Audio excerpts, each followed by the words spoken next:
বিশ্ব আগাচ্ছে ঠিকই, বাট নিউক্লিয়ার কোনো যুদ্ধের দিকে। এখন বলবে ভবিষ্যৎবাণী করে দিল নিউক্লিয়ার যুদ্ধ হবেই তো বলি নাই, বলেছি হওয়ার মুখোমুখি অবস্থা দাঁড়িয়ে আছে। যে কোনো মিলিটারি অ্যাফেয়ার্স যারা পড়াশোনা করে, ভালো মানের পলিটিশিয়ান যারা যারা ইন্টেলেক্ট রাখেন মাথার মধ্যে, শিক্ষিত সমাজ এবং মিলিটারি অ্যাফেয়ার্স যারা বোঝেন, তাদেরকে জিজ্ঞাসা করে দেখেন যে আবু তো আদনান ভাই একটা লেকচারে বলেছিল যে সারা ওয়ার্ল্ড নাকি নিউক্লিয়ার যুদ্ধের দ্বারপ্রান্তে দাঁড়িয়ে আছে, কথাটা কতটুকু সত্য? তারা অ্যান্সার দিবে ইনশাল্লাহ। দেখেন, এই শিক্ষিত সমাজ অ্যান্সার দিবে ইনশাল্লাহ। তাকে জিজ্ঞেস করতে যায় না যে বিষয়ে কোনো জ্ঞানই রাখে না। আমার কথা কি বুঝতে পারছেন? যারা এই সেক্টরে পণ্ডিত তাদেরকে জিজ্ঞাসা করেন, তারা বলবে যে হ্যাঁ, এটা মুখোমুখি দাঁড়িয়ে আছে, যে কোনো সময় হতে পারে।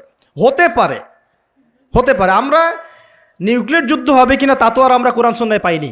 এতটুকু পেয়েছি, মালহামা হবে। কি হবে? মালহামা মানে মহাযুদ্ধ।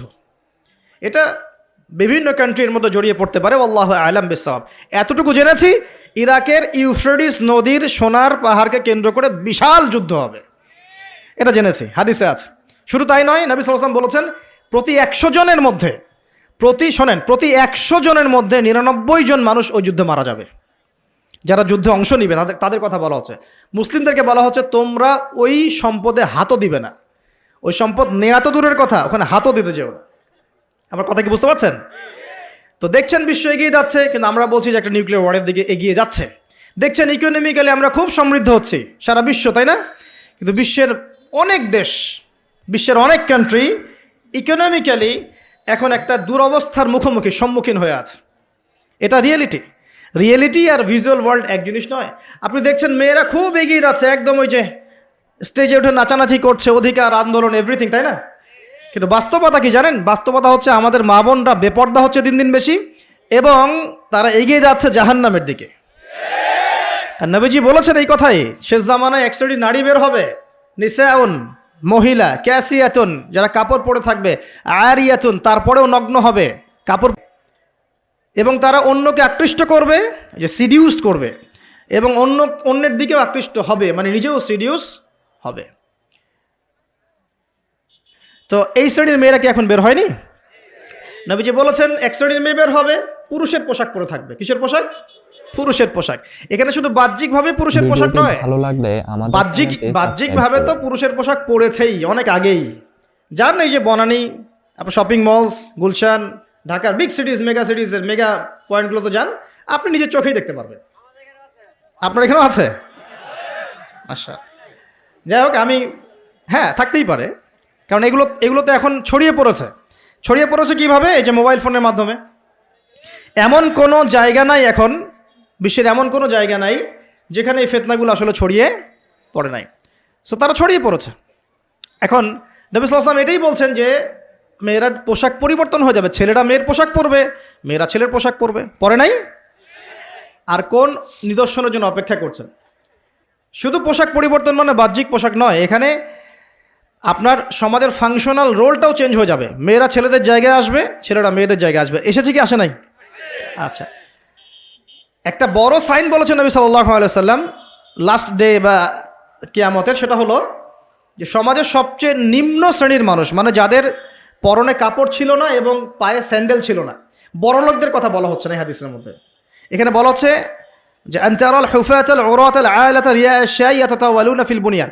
এখানে এমন মানুষের কথা বলা হচ্ছে যারা নগ্ন পদের, খালি পায়ের, স্যান্ডেল কেনার টাকা নাই, খালি গায়ের মানে কাপড় কেনার টাকা নাই, এবং রাখাল শ্রেণীর মানুষ। তারা কি করবে? ইয়াতাতাওয়ালুনা ফিল বুনিয়ান, উঁচু উঁচু কনস্ট্রাকটিভ বিল্ডিংস নির্মাণের প্রতিযোগিতা করবে। হয়েছে কি হয়নি? কিভাবে সম্ভব হলো? রিবা, সুদের মধ্য দিয়ে, এবং করাপশন, অন্যের সম্পদ আত্মসাতের মধ্য দিয়ে। হয়েছে কি হয় নাই? তো আর কোন নিদর্শনের জন্য অপেক্ষা করছেন? একটা একটা করে বলতে গেলে সারা রাত চলে যাবে। মূল কথা হচ্ছে ফিতনাময় পরিবেশের মধ্যে, যেখানে এরকম দাজ্জালীয় সব কিছু দেখা যায়, আপনার বাইরের চোখ দিয়ে না দেখে ভিতরের চোখ দিয়ে বুঝতে হবে, তখন দেখবেন এখানে বাস্তবতা এবং ভিজুয়াল ওয়ার্ল্ডের মধ্যে আকাশ পাতাল পার্থক্য আছে। আপনি দেখছেন হ্যাঁ মেয়েরা এগিয়ে যাচ্ছে, আমরা বলছি বাস্তবতা হচ্ছে মেয়েরা জাহান্নামের দিকে যাচ্ছে এগিয়ে। আপনি দেখছেন যে হ্যাঁ খুব সুন্দর ইকোনমিক প্রোগ্রেস, আদতে কি হচ্ছে? আদতে পুরো ইকোনমিক স্যাংশনের মধ্যে আমরা পড়ে আছি, অবস্থা খারাপ। আপনি দেখছেন সারা ওয়ার্ল্ড খুব এগিয়ে যায়, মঙ্গলে, চাঁদে কি একটা অবস্থা, কিন্তু আদতে কি হচ্ছে? পুরো কিয়ামতের দিকে বিশ্ব এগিয়ে যাচ্ছে। দেখছেন মুসলিম উম্মাহ খুবই নারে তাকবীর, আল্লাহু আকবার একদম, তাই না আমাদের অবস্থা? কিন্তু বাস্তবতা কি? বাস্তবতা হচ্ছে পুরো বিশ্বজুড়ে মুসলিমদের এখন একটা অধঃপতনের সময় চলছে প্রতিটা সেক্টরে। এটা সেই যুগ না যেটাতে ওমর রাদিয়াল্লাহু আনহুর যুগে আমরা বসে পুরো বিশ্ব শাসন করতাম, সেটা কি এই যুগ? এই যুগ নয়। বরং নবীজি বলছেন বাদা আল ইসলাম গরিবান ওয়া সায়াউদু কামা বাদা। ইসলাম শুরু হয়েছিল অপরিচিতভাবে, গরিবভাবে, ওয়া সায়াউদু কামা বাদা, এবং আবার শীঘ্রই সে সেই অপরিচিত জায়গায় ফিরে আসবে। অপরিচিত জায়গায় ফিরে আসবে, গরিব জায়গায়। আপনি পরিবারে ইসলাম পালন করতে যান, পরিবারের মধ্যে আপনি গরিব হয়ে যাবেন, অপরিচিত হয়ে যাবেন। সমাজে পালন করতে যান, আমি কোন ইসলামের কথা বলছি? ওই গোলালু মার্কা ইসলাম না, যেটা সব তরকারিতেই চলে, ওটার কথা বলছি না। যে ইসলাম ফলো করলে আপনার হাতে আগুন ধরে রাখার মতো অবস্থা হয়, ওটা ফলো করেন, সমাজে আপনি বিচ্ছিন্ন হয়ে যাবেন। বিশ্বে পালন করতে যান, দেখবেন আপনাকে কোণঠাসা করে রেখে দিয়েছে। এই হলো অবস্থা, গরিবান। তো এই অবস্থায় কি হবে? যেটা আপনি বাহ্যিক চোখে দেখছেন, বাস্তবতা এমন নাও হতে পারে। আল্লাহ পাক আমাদেরকে এই সিচুয়েশনটাকে বোঝার তৌফিক দান করুন। আর সিচুয়েশন বুঝতে গেলে বাহ্যিক জ্ঞান যথেষ্ট নয়, ইন্টারনাল কি লাগবে? আল্লাহর বাসিরা এবং নূর এবং মারেফত দরকার আছে। এটা কি জিনিস? এটা আমি আপনাকে আসলে ওই ক খ গ ঘর মতো পড়িয়ে বোঝাতে পারবো না, তবে আমি চেষ্টা করছি। আমার দিকে মনোযোগ দেন। খিদির আলাইহিস সালাম যা দেখছেন, মুসা আলাইহিস সালাম কি তাই দেখেছিলেন? আচ্ছা, খিদির আলাইহিস সালাম যে তিনটা ঘটনা ঘটলো, এই তিনটা ক্ষেত্রে খিদির সঠিক ছিলেন না ভুল? তাহলে তিনি এমন কি দেখলেন, কি বুঝলেন, কি শুনলেন যেটা মুসা আলাইহিস সালাম পারলেন না, বুঝলেন না? এটা কি? এটাই হচ্ছে আল্লাহ পাকের বাসিরা বা মারেফত বা দূরদর্শিতা, যেটাকে আমরা আল্লাহ নূর বলি। তিনি আল্লাহ পাকের নূর দিয়ে দেখছেন। এখন আমরা বুঝলাম শেষ জামানায় টিকে থাকতে হলে আমাদেরকে এরকম দৃষ্টিভঙ্গি নিতে হবে, এতটুকু বুঝতে পেরেছি। কিন্তু এই দৃষ্টিভঙ্গি অর্জিত হবে কিভাবে, এই বিষয়টা আমরা বুঝতে পারছি না। পরিবেশটা নষ্ট করেন না। এই দৃষ্টিভঙ্গি অর্জিত হবে কিভাবে, এটা কি জানা দরকার নাই? আচ্ছা, আসুন সেদিকে কথা বলি। প্রথম কথা, প্রিয় ভাইয়েরা, এই দৃষ্টিভঙ্গি অর্জন করতে হলে আগে কলব পরিষ্কার করতে হবে। কি করতে হবে? আচ্ছা, এটা কিভাবে হবে? সার্ফ এক্সেল দিয়ে ঘষবেন? আচ্ছা, কলব পরিষ্কার করার জন্য আমি কয়েকটা ফর্মুলা বলে দিই আগে। এটা সবার জন্যে, এবং বিশ্বাস করেন এখন আমরা সমাজে যারা বসবাস করি, বেশিরভাগ আমরা মৃত কলব নিয়ে বসবাস করি, বেশিরভাগ। যদি কলব জিন্দাই হতো তাহলে হক বাতিল চিনতে পারতাম না। যদি কলব জিন্দাই থাকতো তাহলে কি দুনিয়ার এই মোহের মধ্যে ব্যস্ত থাকি? যদি কলব জিন্দা থাকতো সারাদিন, তাহলে দুনিয়ার ফিকিরে ব্যস্ত থাকতে পারি। যদি কলব জীবিতই থাকে তাহলে কাউকে দাফন করার পরে দুনিয়াবি খোশ গল্পে কেউ মত্ত হতে পারে? যদি কলব জিন্দা থাকে তাহলে কেউ মানুষকে ঠকাতে পারে, মাপে কম দিতে পারে, কেউ কি গোপনে পাপ করতে পারে, কেউ কি অন্যের সম্পদ আত্মসাৎ করতে পারে? কলব জিন্দা থাকলে কেউ সুদ খায়, কলব জিন্দা থাকলে কেউ জেনা করে, কলব জিন্দা থাকলে কেউ এরকম নোংরা কনসার্টে যেতে পারে? অতএব বুঝতে পারছি এইসব পরিস্থিতি দেখে যে আমাদের বেশিরভাগের কলব কি? মৃত, নিঃসন্দেহে মৃত, কোনো সন্দেহ নাই। নবী সাল্লাল্লাহু আলাইহি ওয়াসাল্লাম বলছেন, যখন আদম সন্তান একটা পাপ করে তখন কলবের মধ্যে একটা স্পট বা দাগ পড়ে, কালো একটা স্পট বা দাগ পড়ে। আবার যদি গোনাহ করে আবার স্পট পড়ে, আবার দাগ পড়ে, আবার গোনাহ করে আবার স্পট পড়ে। গোনার উপর গোনাহ করতে থাকে, পুরো কলবটা কালো কুচকুচে কুৎসিত হয়ে যায়, দুর্গন্ধযুক্ত। অনেস্টলি বলেন তো দেখি, অনেস্টলি বলেন যে আমাদের কলবগুলো এখন এরকম না? আমরা কন্টিনিউয়াসলি পাপ করি না? কতবার দিনে আস্তাগফিরুল্লাহ ওয়া আতুবু ইলাইহি পড়ি, কতবার? নবী সাল্লাল্লাহু আলাইহি ওয়াসাল্লাম এমন একজন ব্যক্তি যার আগের গুনাহ মাফ, পরের গুনাহও মাফ, তারপরেও তিনি দিনে 100 বার বলতেন আস্তাগফিরুল্লাহ ওয়া আতুবু ইলাইহি। কলব পরিষ্কারটা সবচেয়ে ইম্পর্টেন্ট জিনিস। এখন মানুষ বলতে পারে সুফিজমের আলোচনা করছে। হ্যাঁ, সুফিজমের আলোচনা করছি কিনা তা জানি না, তবে আমি আল্লাহর ইহসান নিয়ে কথা বলছি। কি নিয়ে কথা বলছি? হাদিসে জিবরিলের মধ্যে 4টা প্রশ্ন করা হচ্ছে। কটা প্রশ্ন? 4টা। তার মধ্যে একটা প্রশ্ন হচ্ছে আখবিরনি আনিল ইহসান, হে মুহাম্মদ সাল্লাল্লাহু আলাইহি সাল্লাম আমাকে ইহসান সম্পর্কে বলুন। জিবরাইল আলাইহিস সালাম প্রশ্ন করছেন। কে প্রশ্ন করছেন? ইহসান কি? নবী সাল্লাল্লাহু আলাইহি ওয়াসাল্লাম বলেন আনতা আবুদাল্লাহ কাআন্নাকা তারাহ, তুমি এমনভাবে আল্লাহর ইবাদত করবে যেন তুমি আল্লাহকে দেখতে পাচ্ছ। ওয়া ইল্লাম তাকুন তারাহু ফাইন্নাহু ইয়ারাক, তুমি যদি আল্লাহকে দেখতে নাও পারো জেনে রাখবে যে আল্লাহ পাক তোমাকে দেখছেন।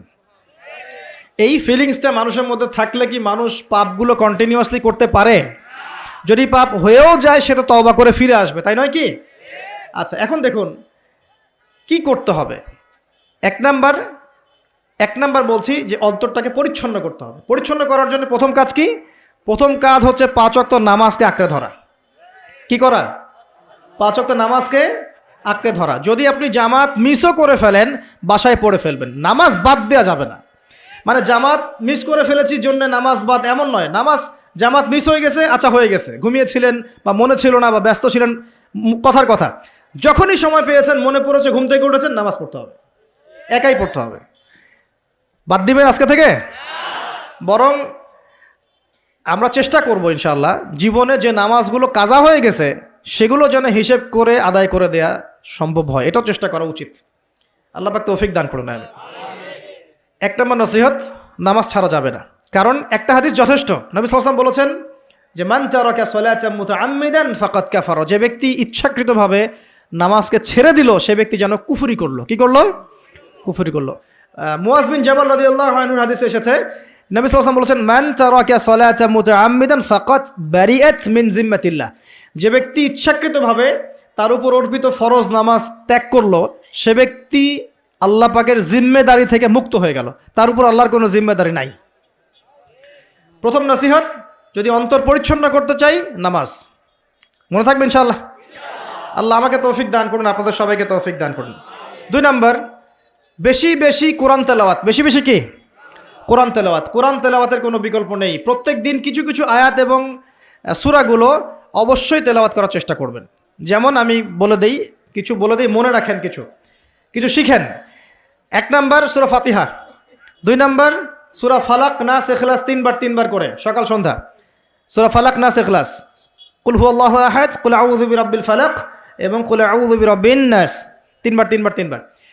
সূরাতুল কাফিরুন ঘুমানোর আগে 1 বার। সূরা হাশরের শেষ 3 আয়াত, সূরা বাকারার শেষের 3 আয়াত, ঠিক আছে? তারপরে সূরা মুমিনুনের কিছু আয়াত, আয়াতুল কুরসি, সূরা আলে ইমরানের শেষের 10 আয়াত, সম্ভব হলে সূরা মুলক, প্রত্যেক জুমায় সূরাতুল কাহফ, অথবা আপনি চাইলে এই যে মানুষ অনেকে ঝাড়ফুঁকের সমস্যা হয় না, বদনজর লাগা, ঝাড়ফুঁক, কুফরি কালাম, সেসব ক্ষেত্রে আপনি সূরা জিনের প্রথম 10 আয়াত, সূরা সফফাতের প্রথম 10 আয়াত, সূরা ইয়াসিন, সূরা কাহফের প্রথম 10 শেষ 10 এগুলোর উপর আমল করতে পারেন। ইনশাআল্লাহ দেখবেন আপনার জীবনে বরকত আসবে। আপনি চোখ লাগা, বদনজর, এই যে হিংসুকের হিংসা, চোখ লাগা, বদনজর, কুফরি, তাবিজ, কালাম এগুলো থেকে বেঁচে থাকবেন ইনশাআল্লাহ। আল্লাহ পাক আপনার পরিবারকে, আপনাকে বাঁচাবে ইনশাআল্লাহ কোরআনের বদৌলতে।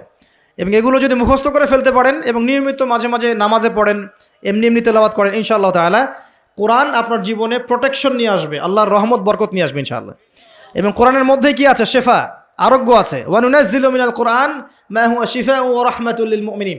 আল্লাহ পাক বলছেন আমি কোরআন নাজিল করেছি, এর মধ্যেই মুমিনদের জন্য শিফা আছে, শিফা, আরোগ্য আছে এবং আল্লাহর রহমত, দয়া আছে। আমরা আরোগ্য চাই না? আল্লাহর দয়া চাই না? আর এই আরোগ্য শুধু দৈহিক রোগের আরোগ্য নয়, কলবের রোগের আরোগ্য। তো কোরআন তেলাওয়াতকে বাড়িয়ে দেওয়ার চেষ্টা করেন, আল্লাহ পাক তৌফিক দান করুন। আর যদি পসিবল হয়, আল্লাহ পাক যদি আরো ফুরসত দেন, তৌফিক দেন, প্রত্যেক দিন 1 ঘন্টা করে 1 পারা কোরআন তেলাওয়াত করবেন। পারবেন ইনশাআল্লাহ? আল্লাহ আমাদের সবাইকে তৌফিক দান করুন। আমিন। এরপর কি? বেশি বেশি আল্লাহর জিকির। 1 নম্বর কি বলেছি? সালাত। 2 নম্বর কোরআন তেলাওয়াত। 3 নম্বর হচ্ছে আল্লাহর জিকির।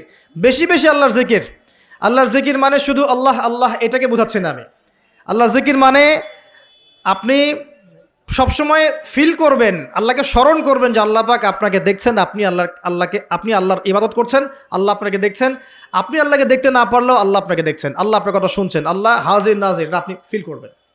জিকির মানে কি? স্মরণ করা। জিকির মানে কি? স্মরণ করা। আপনি সুবহানাল্লাহ পড়ছেন, আল্লাহর জিকির করছেন, আলহামদুলিল্লাহ আলহামদুলিল্লাহ পড়ছেন, আল্লাহু আকবার পড়ছেন, লা ইলাহা ইল্লাল্লাহ পড়ছেন, হ্যাঁ, লা হাওলা ওয়ালা কুওয়াতা ইল্লা বিল্লাহ পড়ছেন, এগুলোতে আপনি আল্লাহর জিকির করছেন, আলহামদুলিল্লাহ। এখন ব্যবসা করতে গিয়েছেন, এই যে মাপের দাড়িপাল্লা উঠালেন, এই যে মাপে কম দিচ্ছেন, এখন কি আল্লাহ আপনাকে দেখছেন না?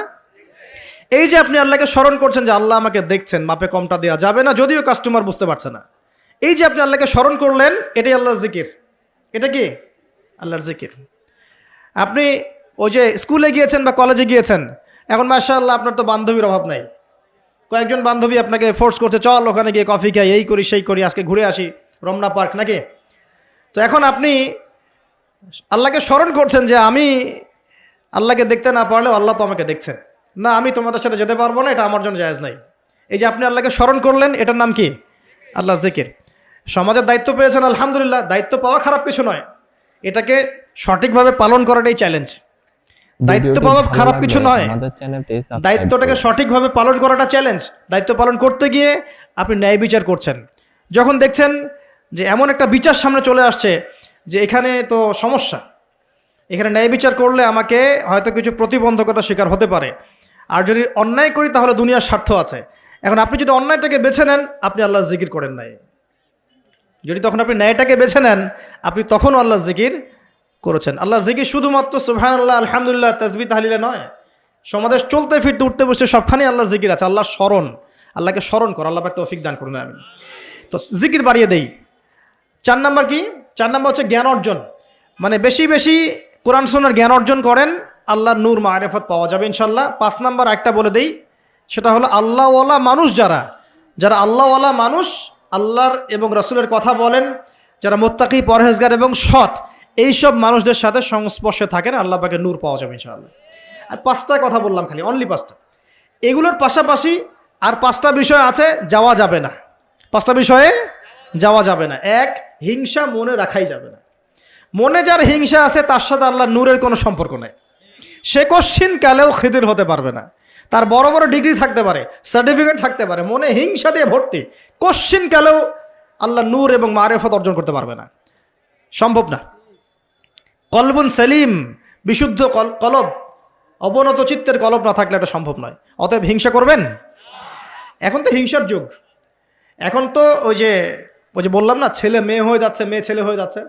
এখন মেয়েরা কিন্তু খুব একটা ঝগড়া করে না, মেয়েদের কথাবার্তাগুলো এখন ছেলেদের মতো। বাইরে বের হয়ে রিক্সা ডাক দেবে, এই রিক্সা এদিকে আসো, এই সিএনজি এদিকে আসো, ওর গলার ভয়েসটা ছেলেদের মতো।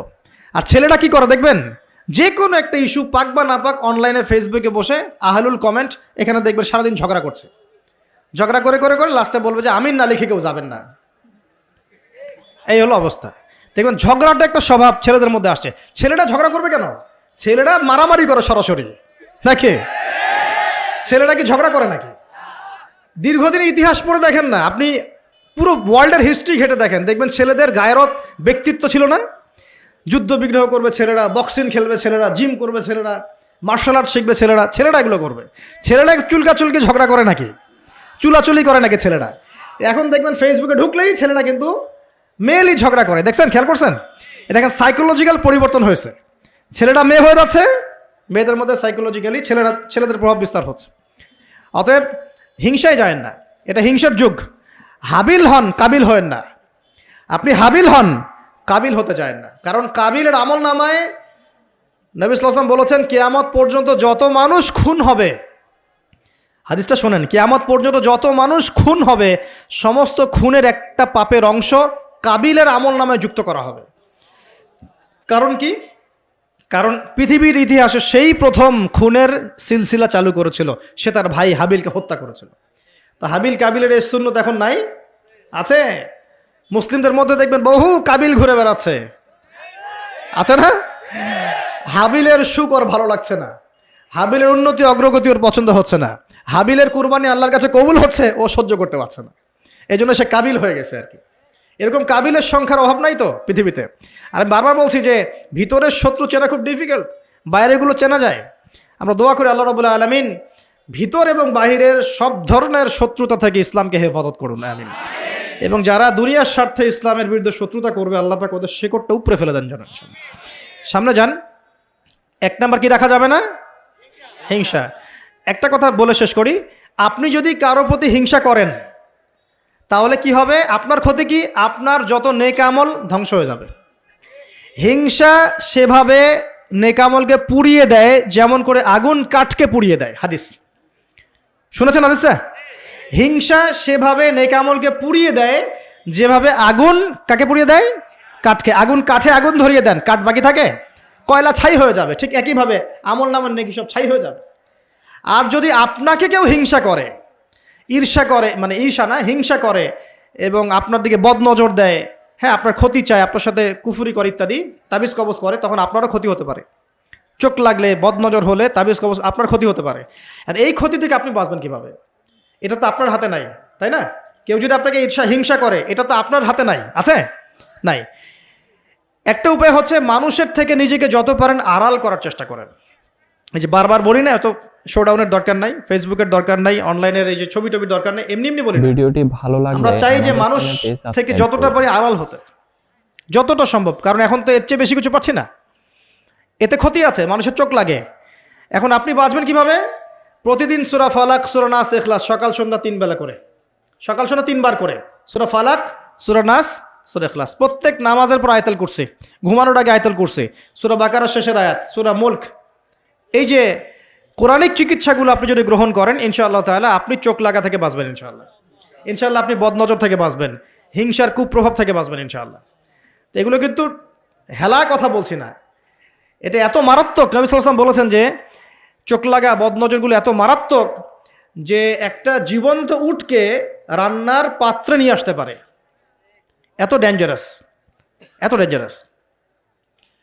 তো হিংসা করবেনও না, হিংসার শিকারও যেন না হন। এই জন্য সূরা ফালাককে বেশি বেশি তিলাওয়াত করবেন। কুল আউযু বিরাব্বিল ফালাক মিন শাররি মা খালাক ওয়া মিন শাররি গাসিকিন ইযা ওয়াকাব ওয়া মিন শাররিন নাফাসাতি ফিল উকাদ ওয়া মিন শাররি হাসিদিন এই যে ইযা হাসাদ। আমি হিংসুকের হিংসা থেকে আল্লাহ তোমার আশ্রয় চাচ্ছি যখন সে হিংসা করে। পারবেন ইনশাআল্লাহ? আর কি করা যাবে না? আল্লাহর নূর মারিফত পেতে হলে অহংকার করা যাবে না। কি যাবে না? আল্লাহ পাক সব পছন্দ করলে অহংকার পছন্দ করবেন না। আল্লাহ পাক অহংকার পছন্দ করবেন। আল্লাহ পাক অনেক পাপ মাফ করে দিতে পারেন, অহংকার আল্লাহ পাক খুব কঠিনভাবে ধরেন। আল্লাহ পাক খুব কঠিনভাবে অহংকারীকে আল্লাহ পাক কখনোই পৃথিবীতে টিকতে দেন নাই। অহংকার আল্লাহ পাকের চাদর, এটা ধরে কেউ টান দিতে পারে না। তো মনের মধ্যে যদি অহংকার থাকে, কোশ্চিন কালেও ডিগ্রি সার্টিফিকেট অর্জন করেও আল্লাহর নূর পাওয়া যাবে। আপনি খিদির হতে পারবেন না, সিচুয়েশন বুঝতেও পারবেন না, সলিউশনও বের করতে পারবেন না। একজন সত্তার কথা বলে দেই, আমি আলোচনা গুটিয়ে নিচ্ছি আস্তে আস্তে ইনশাল্লাহ। একজন সত্তার কথা বলি, ইবলিস নাম আছে, মনে আছে? ইবলিস, সে কি আল্লাহর একজন আবেদ ছিল না? ইবাদত করে নাই? তার জ্ঞান ছিল না? প্রচণ্ড জ্ঞানী ছিল, আল্লাহ পাকের প্রচুর ইবাদত করেছে। কেন জাহান্নামী হলো? কি কারণে জাহান্নামী হলো? দেখেন, সে আল্লাহ পাকের আদেশকে লঙ্ঘন করেছে, সেজদা করে নাই। এই তো আদম আলাইহিস সালামও তো গাছের কাছে চলে গিয়েছেন, তাহলে আদম আলাইহিস সালামও তো গাছের কাছে গিয়েছেন, আল্লাহ পাকের হুকুমটা লঙ্ঘন হয়ে গেল না? ইবলিসও তো লঙ্ঘন করেছে, তাহলে উভয়ের মাঝে কি পার্থক্য? পার্থক্যটা হচ্ছে আদম আলাইহিস সালাম ভুল করে তওবা করে ফিরে এসেছেন, অহংকার করেন নাই, করেছেন? পক্ষান্তরে ইবলিস ভুল করেও তার উপর অটল থেকেছে। সে বলেছে খলাকতানি মিন নার ওয়া খলাকতাহু মিন তিন। আল্লাহ, আপনি যে আমাকে বলছেন আদমকে সেজদা করতে, আপনি ভুল, আমি সঠিক। নাউজুবিল্লাহ। এই যে আবা ওয়াস্তাকবার, সে উদ্ধত হলো এবং অহংকার প্রদর্শন করলো, এই একটা কারণেই আল্লাহ পাক কি করেছেন? তাকে চিরস্থায়ী জাহান্নামে দিয়েছেন। কথা কি বুঝতে পারছেন? অতএব অহংকার থাকলে আল্লাহর নূর পাওয়া যাবে না। ইবলিসের ইবাদত ছিল, টিকতে পারে নাই। ওর কিন্তু ইলম ছিল, টিকতে পারে নাই। আল্লাহ বোঝার তৌফিক দান করুন। আমি আর অহংকার মানে এই নয় যে আপনি ভালো জামা পরেছেন, ভালো একটা সুন্দর বাড়ি করেছেন, আপনার জুতাটা সুন্দর, আপনার মানে কিছু জমি জমা আছে, হ্যাঁ, আপনার চলাফেরা আপনি শৌখিনতা পছন্দ করেন, এটার নাম অহংকার নয়। অহংকার কি? অহংকার হচ্ছে মাতারুল হাক্কি ওয়া গামতুন নাস, সত্য যেটা আল্লাহর পক্ষ থেকে সত্য বিধানটাকে অস্বীকার করা এবং মানুষকে তুচ্ছ তাচ্ছিল্য করা, এই হলো অহংকার। মনে থাকবে? অহংকার কি?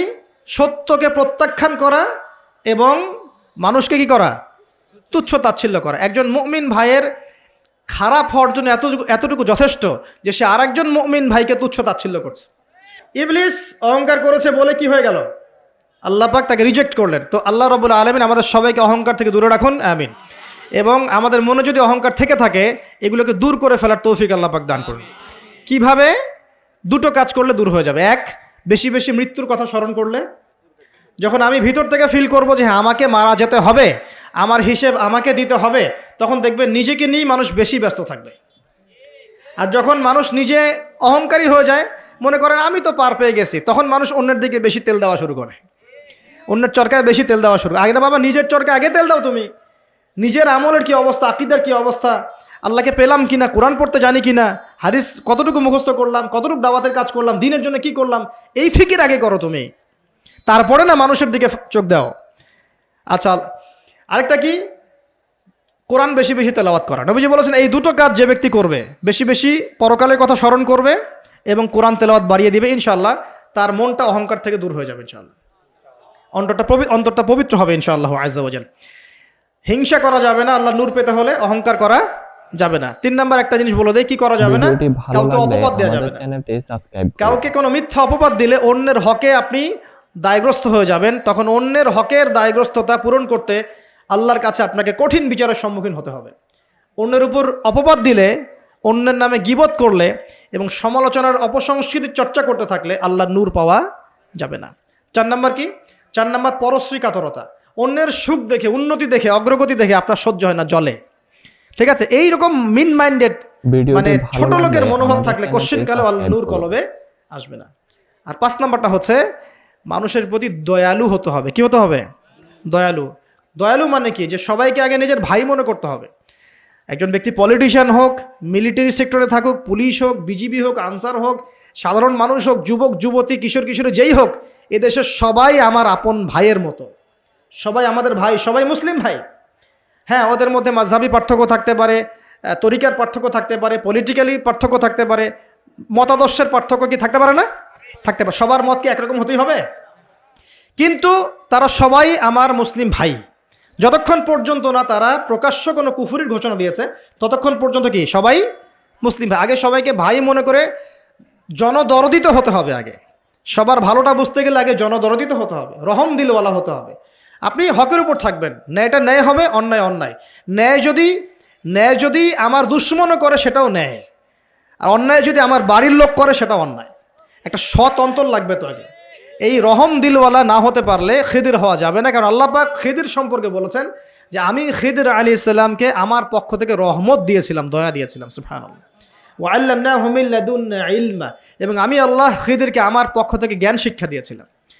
তো এই কয়েকটা বিষয় করা যাবে, আর কিছু কিছু বিষয় করা যাবে না। এগুলো যদি মেনে চলতে পারি ইনশাআল্লাহ আমাদের কলবের মধ্যে আল্লাহর পক্ষ থেকে আল্লাহর নূর আসবে ইনশাআল্লাহ। আরেকটা টোটকা বলে দেই, সেটা হলো কোরআন একটা সূরা আছে, সূরার নামই হচ্ছে সূরা নূর। কি নাম? এই সূরার উপর যদি আপনি আমি আমল করতে পারি ইনশাআল্লাহ তাআলা আল্লাহর নূর এবং মারিফত পাওয়া যাবে।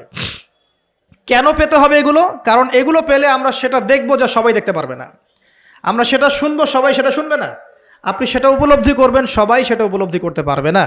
বাহ্যিকভাবে সবাই একটা কিছু বুঝবে, কিন্তু আপনি রিয়েলিটি বুঝতে পারবেন যে আসলে বাস্তবটা কি হচ্ছে। এবং বাস্তবতা বুঝতে পারলে পরেই আমরা ইনশাআল্লাহ তাআলা ওই ফিতনাগুলো চিহ্নিত করতে পারবো, সেখান থেকে বাঁচার পথ খুঁজতে পারবো ইনশাআল্লাহ। আমার কথা কি বুঝতে পারছেন? আচ্ছা, এবার শেষ করার আগে একটু গুটিয়ে নিচ্ছি। সূরা নূর থেকে শুরু করে শেষ করে দেই। দেখুন, এই সূরাটা বাসায় ভালো করে পড়েন। তার আগে আর 2টা সূরা নসিহত করব, বাসায় গিয়ে আজকে একটু ভালো করে পড়েন। একটা সূরা বনু ইসরাইল, একটা হলো সূরা কাহফ। যে আল্লাহর নূর পেতে হলে আরেকটা টোটকা বলছিলাম, সূরা নূরের উপর আমল করতে হবে। এর পাশাপাশি আপনি 2টা সূরা পড়বেন, সূরা কাহফ এবং সূরা বনি ইসরাইল। এই সূরা কাহফ, বনি ইসরাইল একসাথে রিলেটেড। এখন যদি নূর অর্জন হয়ে যায়, আল্লাহর মারিফত অর্জন হয়, যেগুলোর জন্য শর্তগুলো বললাম, যে আপনাকে সলাতের পাবন্দি করতে হবে, পাশাপাশি নফল এবং সুন্নতের মধ্যে আপনাকে অভ্যস্ত হতে হবে, তাহাজ্জুদ গোজার হওয়ার চেষ্টা করতে হবে, দান সৎকা বাড়াবেন, এতিমের ভরণ পোষণের দায়িত্ব নেন, বিধবার খোঁজখবর নেন, সমাজ কল্যাণমূলক কাজ করেন, পাশাপাশি হালাল খান, পারিবারিক আদর্শ ঠিক করেন, আমর বিল মারুফ নাহি আনিল মুনকারের কাজ করেন, জ্ঞান অর্জন করেন, আল্লাহওয়ালা মানুষের কাছে গিয়ে পড়ে থাকেন, সহবতে থাকেন। আর কি বলেছি? কোরআন তেলাওয়াত বাড়িয়ে দেন, জিকির আজগার বাড়িয়ে দেন, এবং জীবনের সকল ক্ষেত্রে আল্লাহর বিধান মেনে চলার চেষ্টা করেন। ইনশাআল্লাহ তাআলা আপনি আল্লাহর নূর পাবেন এই কাজগুলো করলে। আর কি কিছু কাজ করা যাবে না, যেমন একটা হচ্ছে হিংসা, অহংকার, পরশ্রী কাতরতা, অন্যকে অপবাদ দেওয়া, আর গীবত তোহমদের সমালোচনা সংস্কৃতি। এগুলো বয়কট করতে পারলে আল্লাহর নূর আসবে ইনশাআল্লাহ। আর কি? সূরা কাহফ পড়বেন, সূরা বনু ইসরাইল পড়বেন, সূরা নূরের উপর আমল করবেন। এই সূরা নূরের উপর আমল করতে গিয়ে একটা বড় কথা বলে দেই, সেটা হলো এই সূরার প্রথম দিকেই আছে জেনা থেকে দূরে থাকার কথা। সব আমলগুলো ঠিকঠাক করার পরেও আমরা নূর পাবো না যদি আমরা হারাম জেনায় লিপ্ত থাকি। আমি বোঝাতে পারছি? সব কিছু আপনি মেনে চললেন, আজকের লেকচারে সব মেনে চলেছেন, কিন্তু জেনার পাপে লিপ্ত আছেন, গোপন জেনার পাপে লিপ্ত আছেন, বয়ফ্রেন্ড গার্লফ্রেন্ড অ্যাফেয়ার্সে আছেন, পরকীয়া আছেন, আপনি কিন্তু নূর পাবেন না। এটা আপনার অন্তর থেকে সমস্ত নূরকে বের করে নিয়ে চলে যাবে। কারণ সূরা নূরের প্রথম কথাই হচ্ছে এটা। বরং এগুলো শাস্তির কথা আল্লাহ পাক বলেছেন। সর্বশেষ কথা হলো প্রিয় ভাইয়েরা, বর্তমান সিচুয়েশনটাকে রিড করতে হলে নূর লাগবেই, আল্লাহর মারিফত লাগবেই। এই মারিফত অর্জন করার পথ ও পদ্ধতিগুলো আল্লাহ পাক আমাদের সবাইকে মেনে চলার তৌফিক দান করুন, আমিন। এখন এই সময়টা আসছে, আমাদের কাজ কিন্তু শুধু ফেসবুকে পড়ে থাকা নয়, একে অপরের পিছনে গীবত তুহমতে পড়ে থাকা নয়, এবং ছোটোখাটো বিষয় নিয়ে সময় নষ্ট করা নয়।